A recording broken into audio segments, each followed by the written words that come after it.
Police ചോദ്യം ചെയ്യലിൽ യാതൊരു കൂസലുമില്ലാതെ പ്രതി കുറ്റം സമ്മതിച്ചു. ഭാര്യ ഉൾപ്പെടെ 3 പേരെ കൂടി കൊല്ലാൻ പദ്ധതിയിട്ടിരുന്നതായി ചെന്താമര പോലീസിനോട് പറഞ്ഞു. മലയിൽ ഒളിവിൽ കഴിയുന്നതിനിടെ താൻ കാട്ടാനയ്ക്ക് മുന്നിൽ പെട്ടുവെന്നും ഡ്രോൺ പരിശോധന നടന്നപ്പോൾ മരങ്ങളുടെ താഴെ ഒളിച്ചുവെന്നും ചെന്താമര പോലീസിനോട് പറഞ്ഞു. പാലക്കാട് SP അജിത് കുമാർ ചെന്താമരയെ ചോദ്യം ചെയ്യുകയാണ്. ഇപ്പോൾ മുബഷിർ പി അക്ബറും അർജുൻ മട്ടന്നൂരും ചേരുന്നുണ്ട് തത്സമയം. ആദ്യം മുബഷിർ പി അക്ബറിലേക്ക്. മുബഷിർ പി അക്ബർ, ഇപ്പോൾ ചോദ്യം ചെയ്യൽ SP-യുടെ നേതൃത്വത്തിൽ പുരോഗമിക്കുകയാണ്.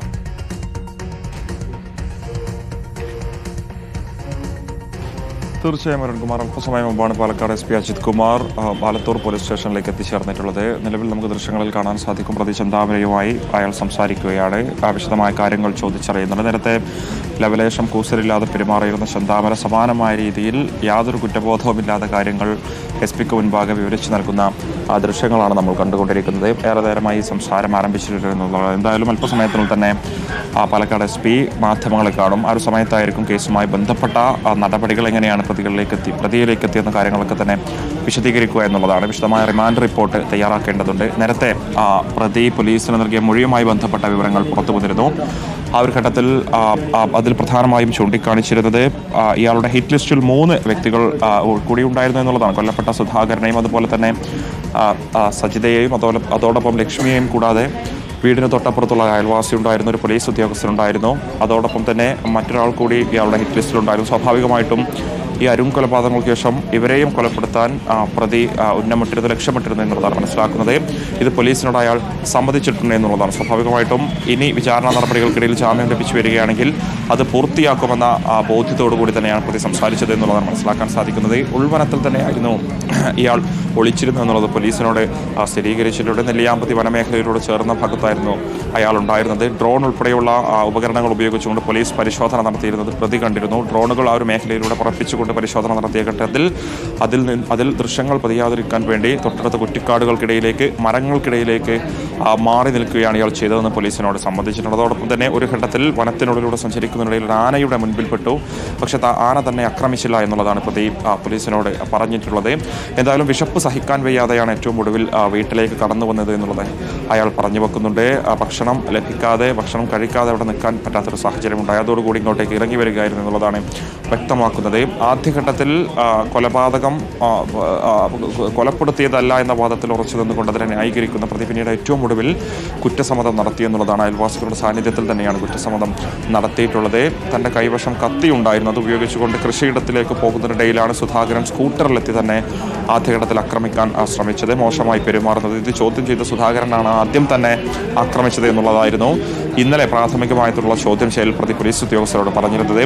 അതിനെ തുടർന്ന് താൻ സുധാകരനെ തള്ളിയതോടുകൂടിയാണ് താഴോട്ട് വീഴുന്നത്. തന്നെ വീണ്ടും മർദ്ദിക്കാൻ ശ്രമിക്കുന്നതിനിടയിലാണ് കയ്യിലുണ്ടായിരുന്ന കത്തി ഉപയോഗിച്ച് പ്രതിരോധിച്ചത് എന്നുള്ളതാണ് യാതൊരു കുറ്റബോധവുമില്ലാതെ ഈ അരുൺ കൊലപാതകങ്ങൾക്ക് ശേഷം പ്രതി പോലീസിനോട് പറഞ്ഞിട്ടുള്ളത്. തൊട്ടു പിന്നാലെ ശബ്ദം കേട്ട് ഓടിയെത്തിയ ലക്ഷ്മിയും സമാനമായ രീതിയിൽ ഇയാൾക്കെതിരെ മോശമായി പെരുമാറി. ഇത് ചോദ്യം ചെയ്തതിനെ തുടർന്നാണ് സംഭവങ്ങളൊക്കെ തന്നെ അവിടെ ഉണ്ടായത്. കൊലപ്പെടുത്തണമെന്ന ഉദ്ദേശത്തോടു കൂടി ചെയ്തതല്ല, സംഭവിച്ചത് പോയതാണ് എന്നുള്ളതാണ് ഈ ചെന്താമര പോലീസിനോട് പറഞ്ഞു വെക്കുന്നത്. എന്തായാലും വിശദമായ റിമാൻഡ് റിപ്പോർട്ട് ഉൾപ്പെടെ പോലീസിന് തയ്യാറാക്കേണ്ടതുണ്ട്. ഇന്ന് ഉച്ചയ്ക്ക് ശേഷമായിരിക്കും കോടതിയിൽ ഹാജരാക്കുക. നമുക്കറിയാം, നേരത്തെ വലിയ പ്രതിഷേധം ഇന്നലെ രാത്രി അർദ്ധരാത്രിയോടുകൂടി തന്നെ നെന്മാറ പോലീസ് സ്റ്റേഷൻ്റെ മുൻവശം നമ്മൾ കണ്ടതാണ്. സ്വാഭാവികമായിട്ടും വലിയ പ്രതിഷേധം കണക്കിലെടുത്തുകൊണ്ട് തന്നെയാണ് പോലീസ് അതിവിദഗ്ധമായി അവിടെ ഉണ്ടായിരുന്ന മാധ്യമ പ്രവർത്തകർ സംഘങ്ങളെ ഉൾപ്പെടെ അറിയാതെ 4 വാഹനങ്ങളിലായി ഒരു മേഖലയിലേക്ക് എത്തിക്കൊണ്ട് ആലത്തൂർ പോലീസ് സ്റ്റേഷനിലേക്ക് പ്രതിയെ മാറ്റിയിട്ടുള്ളത് എന്നുള്ളതാണ്. അവിടെ നിന്നും ഏകദേശം അരമണിക്കൂർ സമയം വേണ്ടി വരും ഇങ്ങോട്ടേക്ക് യാത്ര ചെയ്യാൻ. ഇങ്ങോട്ടേക്ക് എത്തിക്കൊണ്ട് നാട്ടുകാരൊക്കെ തന്നെ പ്രതിഷേധം സംഘടിപ്പിക്കാനുള്ള സാധ്യത ഇല്ല എന്നുള്ളതാണ് പോലീസ് മനസ്സിലാക്കുന്നത്.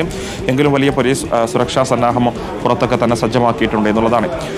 ഒരുപക്ഷെ കോടതിയിൽ ഹാജരാക്കുന്ന സമയത്ത് ഈ പോത്തുണ്ടി, ബോയൻ നഗർ പോലെയുള്ള മേഖലകളിൽ നിന്നും ആൾക്കാർ ഇങ്ങോട്ടേക്ക് തമ്പടിച്ചുകൊണ്ട് വന്നെത്തി പ്രതിഷേധിക്കാനുള്ള സാധ്യതയും പോലീസ് തള്ളിക്കളയുന്നില്ല എന്നുള്ളതാണ്. അതുകൊണ്ട് തന്നെ വൈകുന്നേരം മജിസ്ട്രേറ്റിന് മുൻപിൽ ഹാജരാക്കുമ്പോൾ കൂടുതൽ പോലീസ് സന്നാഹത്തോടെ കോടതിയിലെത്തിക്കാനാണ് പോലീസ് ഇപ്പോൾ ശ്രമിച്ചുകൊണ്ടിരിക്കുന്നത് എന്നുള്ളതാണ്. ഈ ഹിറ്റ് ലിസ്റ്റിലുണ്ടായിരുന്ന 3 പേരെക്കുറിച്ച് നേരത്തെ ഞാൻ പറഞ്ഞു അരുൺകുമാർ. അതിൽ ഏറ്റവും പ്രധാനപ്പെട്ട നേരത്തെ അയൽവാസിയായിട്ടുള്ള പുഷ്പ എന്ന് പറയുന്ന ഒരു ചേച്ചിയുടെ പ്രതികരണം നമ്മൾ പുറംലോകത്തെത്തിച്ചിരുന്നു. പുഷ്പ ചേച്ചി പറഞ്ഞിരുന്നത് ഈ സുധാകരനെയും അതുപോലെ തന്നെ സജിതയെയും ലക്ഷ്മിയെയും കൊലപ്പെടുത്തിയ ഇതേ ചെന്താമര തന്നോട് പറഞ്ഞിരുന്നു തന്നെയും വധിക്കുമെന്ന് പറഞ്ഞിരുന്നു. നേരത്തെ തൃശ്ശൂരിൽ മന്ത്രവാദിയുടെ പക്കൽ പോയി തിരിച്ചെത്തിയ തന്നോട് മന്ത്രവാദി പറഞ്ഞിരുന്നത് നീളം മുടിയുള്ള അയൽവാസികളായുള്ള ചില സ്ത്രീകളാണ് ഇപ്പോഴത്തെ പ്രശ്നങ്ങൾക്ക് കാരണമെന്ന് ചൂണ്ടിക്കാണിച്ചിരുന്നു. സ്വാഭാവികമായിട്ടും അവരിൽ ഈ പുഷ്പയും പെട്ടിരുന്നു എന്നുള്ളതാണ് ചെന്താമര തന്നെ ഇവരോടൊക്കെ തന്നെ പറഞ്ഞിരുന്നത്. വീടിന് ചുറ്റും ആയുധമേന്തിക്കൊണ്ട് റോന്തു ചുറ്റി നടന്നിരുന്ന ചെന്താമര തങ്ങളെയൊക്കെ തന്നെ വധിക്കുമെന്ന് പറഞ്ഞിരുന്നു എന്നുള്ളതാണ് ഇവരൊക്കെ തന്നെ വ്യക്തമാക്കുന്നത്. അന്ധവിശ്വാസത്തിന് അടിമപ്പെട്ടിരുന്ന അയാൾ പലതരത്തിലുള്ള ചരടുകളും ഏലസുകളും ശരീരത്തിൽ കെട്ടി പുറത്തിറങ്ങി ഈ പറയപ്പെടുന്ന ആളുകളൊക്കെ തന്നെ കൊലപ്പെടുത്തുമെന്ന് പറഞ്ഞതിൻ്റെ ഏറ്റവും ഒടുവിലത്തെ ഇരകളായി ലക്ഷ്മിയും അതുപോലെ തന്നെ സുധാകരനും മാറിയതായിരുന്നു പിന്നീട് കണ്ടത് എന്നുള്ളതാണ്. എന്തായാലും ആ ഹിറ്റ് ലിസ്റ്റിലുണ്ട് എന്ന് പറയപ്പെടുന്ന 3 ആളുകളിൽ ഒരു പോലീസ് ഉദ്യോഗസ്ഥനുണ്ട്, അയൽവാസിയായിട്ടുള്ള മറ്റൊരു വ്യക്തിയുണ്ട്, അതോടൊപ്പം തന്നെ ഈ പറയപ്പെടുന്ന ആളുകൾ ഉൾപ്പെടെ ഉണ്ടായിരുന്നു എന്നുള്ളതാണ്. സ്വാഭാവികമായിട്ടും കൃത്യമായ ഉദ്ദേശ ലക്ഷ്യത്തോടു കൂടി ആസൂത്രണത്തോടു കൂടി ചെയ്തൊരു കൊലപാതകമായി തന്നെ ഇത് മാറി എന്നുള്ളതാണ്. അക്കാര്യങ്ങളൊക്കെ തന്നെയാണ് ഇപ്പോൾ ജില്ലാ പോലീസ് മേധാവി പ്രതിയോട് ചോദിച്ചറിയുന്നത്. കാര്യങ്ങൾ വിശദീകരിക്കുന്നുണ്ട്. അയാൾ ഒരു തരത്തിലുള്ള കുറ്റബോധവുമില്ലാതെ ഒരു കുറ്റബോധവുമില്ല എന്നുള്ളതാണ്. ഇന്നലെയും നമ്മൾ ഏകദേശം 1.5 മണിക്കൂർ ഈ ചോദ്യം ചെയ്യൽ തത്സമയം ലോക്കപ്പ് മുറിയിലിരിക്കുന്ന ഈ ചെന്താമരയുടെ ദൃശ്യങ്ങൾ പകർത്തിയിരുന്നു. അതിൽ നിന്ന് വ്യത്യസ്തമല്ല ഇന്ന് SP ചോദ്യം ചെയ്യുന്ന ഘട്ടത്തിലും താൻ അനുഭവിച്ച കാര്യങ്ങളൊക്കെ നേരിട്ട് പറയുകയാണ്. ഒളിവിൽ കഴിഞ്ഞ സമയത്ത് കാട്ടാനയുടെ മുന്നിൽപ്പെട്ടത്, ഡ്രോൺ വന്നപ്പോൾ ഒളിച്ചത്, നാട്ടുകാർ തെരച്ചിൽ നടത്തുന്നത് താൻ കണ്ടത്, അതിനുശേഷം വിശപ്പ് സഹിക്കവയ്യാതെ വൈകുന്നേരം വീട്ടിലേക്ക് മടങ്ങുന്ന വഴിയിൽ പോലീസിന് പിടിയിലായത്, തന്റെ ഹിറ്റ് ലിസ്റ്റിൽ ഉൾപ്പെട്ടിരിക്കുന്ന ആളുകൾ തനിക്കെന്തോ അസാമാന്യ ശേഷിയുണ്ടെന്ന് ധരിച്ചാണ് അന്ധവിശ്വാസത്തിന് പിന്നാലെ പോയി ഈ ആൾ ഈ കാര്യം ചെയ്തിരിക്കുന്നത്. 3 പേരെയാണ് വധിച്ചിരിക്കുന്നത്. ഒരു കുറ്റബോധവും മുഖത്തില്ലാതെ കാര്യങ്ങൾ വിശദീകരിക്കുകയാണ്. മണി പോലെ കാര്യങ്ങൾ പറയുന്നു.